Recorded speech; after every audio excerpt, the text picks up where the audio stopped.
समय के साथ साथ राजा कृष्णदेव राय की माता बहुत वृद्ध हो गई थी। एक बार वो बहुत बीमार पड़ गई। उन्हें लगा कि अब वे शीघ्र ही मर जाएंगी। उन्हें आम बहुत पसंद थे, इसलिए जीवन के अंतिम दिनों में वे आम दान करना चाहती थी। सो उन्होंने राजा से ब्राह्मणों को आमों को दान करने की इच्छा प्रकट की।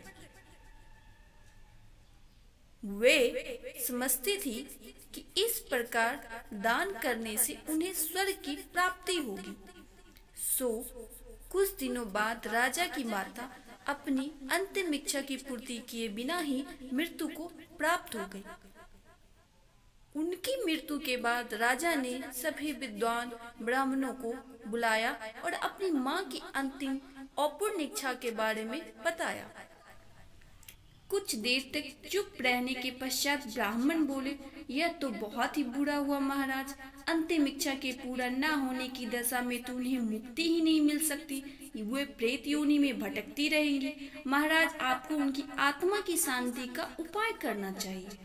तब महाराज ने उनसे अपनी माता की अंतिम इच्छा की पूर्ति का उपाय पूछा। ब्राह्मण बोले, उनकी आत्मा की शांति के लिए आपको उनकी पुण्यतिथि पर सोने के आमों का दान करना पड़ेगा। अतः राजा की मां की पुण्यतिथि पर कुछ ब्राह्मणों को भोजन के लिए बुलाया और प्रत्येक को सोने से बने आम दान में दिए। जब तेनालीराम को यह पता चला तो वो तुरंत समझ गए कि ब्राह्मण लोग राजा की सरलता तथा भोलेपन का लाभ उठा रहे हैं। सो उसने उन ब्राह्मण को पाठ पढ़ाने की एक योजना बनाई। अगले दिन तेनालीराम ने ब्राह्मण को नियंत्रण पत्र भेजा।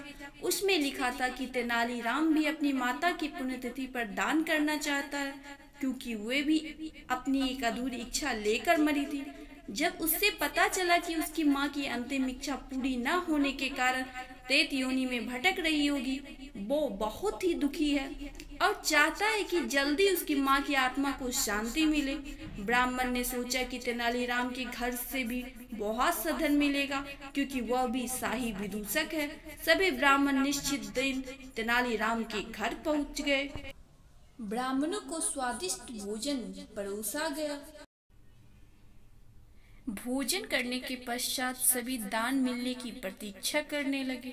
तभी उन्होंने देखा कि तेनालीराम लोहे के सलाखों को आग में गर्म कर रहा है। पूछने पर तेनालीराम बोला, मेरी माँ फोड़ों के दर्द से परेशान थी।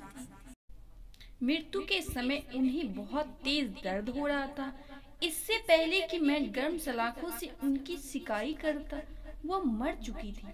अब उनकी आत्मा की शांति के लिए मुझे आपके साथ वैसा ही करना पड़ेगा जैसा कि उनकी अंतिम इच्छा थी। यह सुनकर ब्राह्मण बौखला गए। वे वहां से तुरंत चले जाना चाहते थे। वे गुस्से में तेनालीराम से बोले कि हमें गर्म सलाखों से दागने पर तुम्हारी मां की आत्मा को शांति मिलेगी क्या? नहीं महाशय, मैं झूठ नहीं बोल रहा। यदि सोने के आम दान में देने से महाराज की मां की आत्मा को स्वर्ग में शांति मिल सकती है, तो मैं अपनी मां की अंतिम इच्छा क्यों नहीं पूरा कर सकता? यह सुनते ही सभी ब्राह्मण समझ गए कि तेनालीराम क्या कहना चाहता है।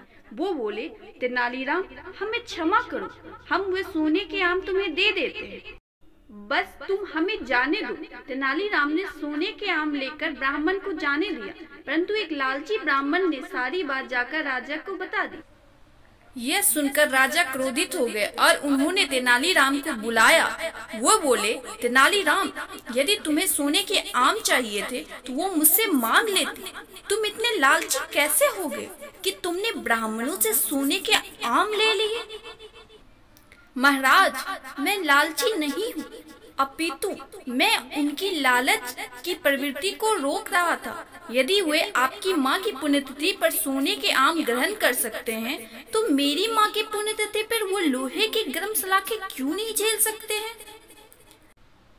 राजा तेनालीराम की बातों का अर्थ समझ गए।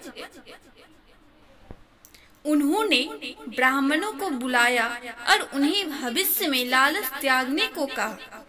अगर आपको ये कहानी अच्छी लगी तो प्लीज लाइक एंड सब्सक्राइब करें। Thank you.